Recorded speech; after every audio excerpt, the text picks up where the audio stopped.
Hey mortals, Stan here, and before we get into today's video, I would like to say a few things first. I'd like to let you all know that we have a merch store. Some of the items in it are only available for a limited amount of time, so if you're interested, go in the description to check it out. Each item helps us make more content. Secondly, if this video gets 500 likes by the end of the week, we will continue this what if. Thirdly, if you didn't know, only 41.3% of you are subscribed to us. So hit that subscribe button and click the notification bell. Now, with that out of the way, let's get into the story. He wasn't so friendly with lights, yet this one. He liked the way it burned his eyes. The crowd cheered his name, glory upon his shoulders. Everyone beneath his feet. It was very fulfilling. Only if that glowing ember at the back of the crowd would stop reverberating the echoes of his miserable childhood upon his head. Shoto, my child, the fulfillment of my dreams. It rang into his head countless times. He was so over it. Todoroki Shoto had enough. More than enough. He was where he wanted to be, free from the chains, but not from loathing. But for now, he made exemption. After all, today he became the pro-hero, Shoto, the #1.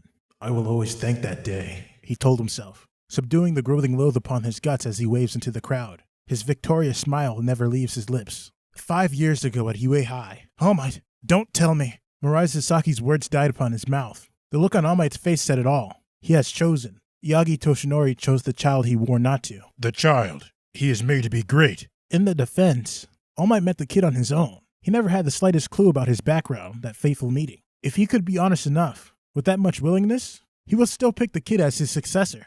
It happened 3 days ago, the least he expected it. Of course, not even he expected such an incident during an off day. But then what else is there to expect? A hero is a hero. The sight of a random kid helplessly welcoming death as it enters through his body. There is only one thing to do. And so he latched onto the villain. His echoes of Texas Smash had the air pressure pressed against the villain, the whole of its slimy body taken, dragged, and confined inside a soda bottle. Ridiculous, he thought.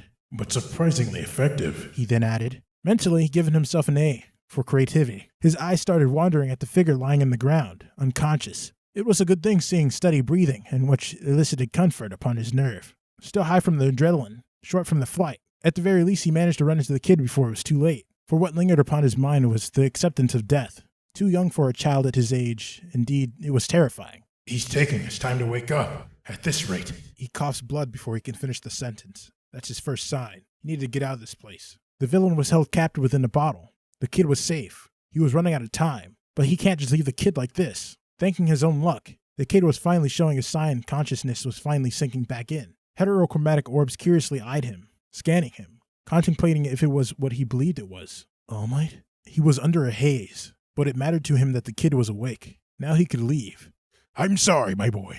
I have to go. As he was hovering over the skies in the ways his quirk allowed him to, All Might kept his mind about the villain, momentarily forgetting the heterochromatic boy until, All Might. A voice behind him called, thereby agitating the hero. His concentration withered, leading him to fall into a nearby rooftop into one of the buildings. His time was up, and so, the weird mist of some sort suddenly filling up the space between them. All Might knew their meeting wasn't supposed to happen. Well, not at least when he sat there, weakened and skeletal-formed, drenched in a curious, heterochromatic gaze. Excuses or lies, anything of the sort, he called unto himself, hoping he can rack his brain to form one, but to no avail. All Might? He called him once more. Yagi Toshinori, paled. He's exposed. To a kid of all people. His eyes narrowed once more, as if the kid was about to ride his train of thoughts. But aren't you supposed to be? His teeth pressed into his lips, eyebrows meeting each other, and hesitation painted over Shoto's face. But he has to know. He needs to know. Strong, saving people with a smile while you calm them with your presence, saying everything is fine because you're there. He can only sigh in exhaustion as he grabbed the hem of his shirt, lifting it enough to show the victorious scar on the side of his chest, taken along the portion of his stomach. This is from an enemy attack 5 years ago. He paused, terror from that night still fresh from his memory, like it was yesterday.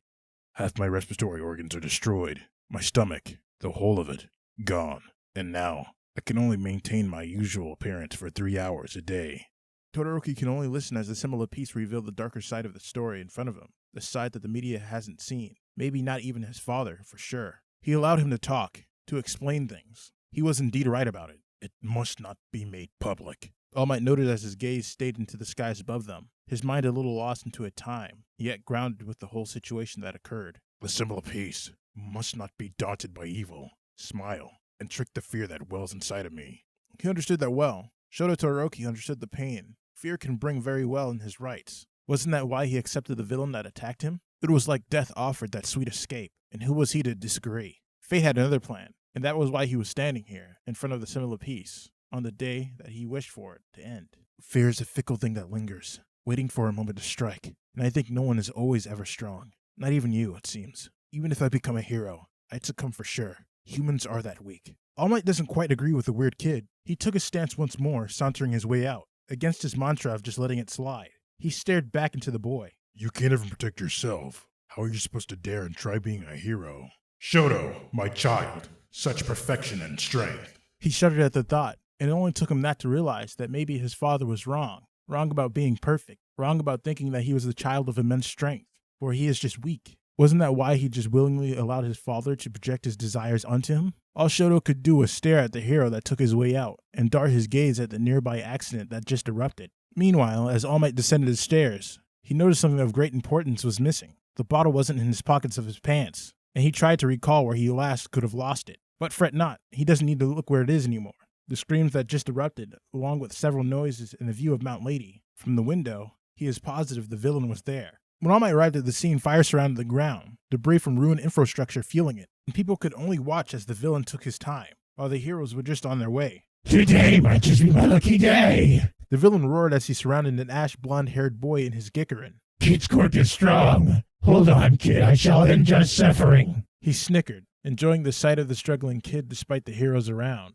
They were practically useless. What a bunch of losers, and waiting for a compatible one against him. Helpless kid, the crowd pities him. Is he going to die? That's probably the question that lingered upon the minds who've watched him struggle, curse, and retaliate with his best. Sure, a strong quirk was advantageous. However, the lack of compatibility hindered everyone from helping. Sure, All Might was of compatibility against the villain then. What could he do? He was at his limit. All he ever could have done was clench his shirt, listen to a kid with green hair scream, and agonize the victimized kid's name. On the other end of the shopping district, Shoto watched the kid fight for his life, to continue living. I won't let sewage like this swallow me! The ash-blonde kid declared, his arms moving within the villain. What happened after seemed fast. The spectators felt like everything just somehow blurred. Ice seemingly swallowed the ground, freezing the lower half of the sludge villain. The heroes can only watch in awe as the unnamed kid maneuvered himself from the structures of ice he made, incapacitating the sludge villain. All Might swore that the kid looked him in the eyes with determination that wasn't there when they stood at the rooftop. Weren't you supposed to put what you said into practice? Those where his eyes spoke to him, still waiting for a response, daring him to take that one step.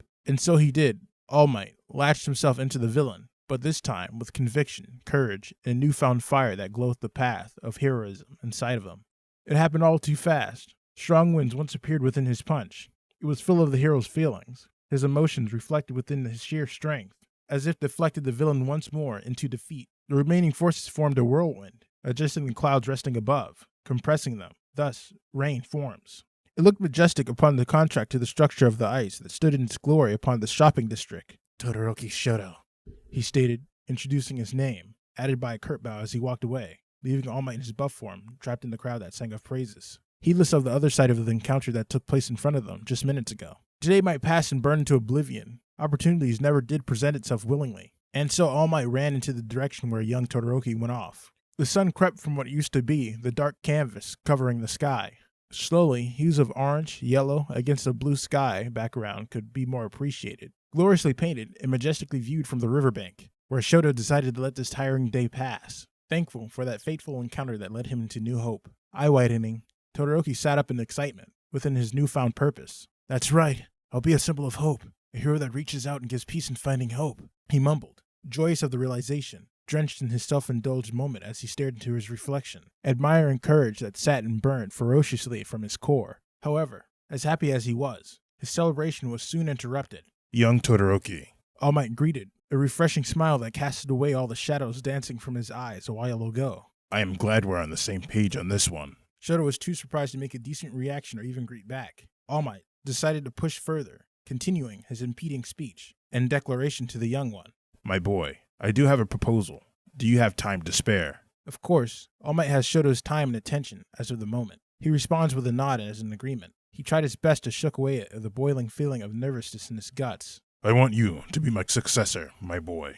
He isn't getting any of his words with his silence. Shoto encouraged the hero to go on. One for all, my quirk can be passed down. The power to give hope to people. My boy, if you wish to strive for the same goal as I do, Do you wish to take it? Today, Todoroki thought, a smile threatening to creep upon his usually stoic face. Thank you for watching at the end of the video. Now there's a few more things I'd like to say before the video ends. On the behalf of We the Celestials, I'd like to thank the writer for this video, as well as the editors for this video as well. Their details will be in the description. If you're a voice actor, editor, or writer, or you're interested in becoming one of those, go to the Discord that is in the description of this video and hit up one of the heads of those areas. We're always looking for new members to join us. That's it from us for today's video. So thank you all for watching, and don't forget to hit that subscribe button if you're interested, and hit the like button if you liked the video. Until next time, peace out, mortals, and have a great, amazing, fantastical day.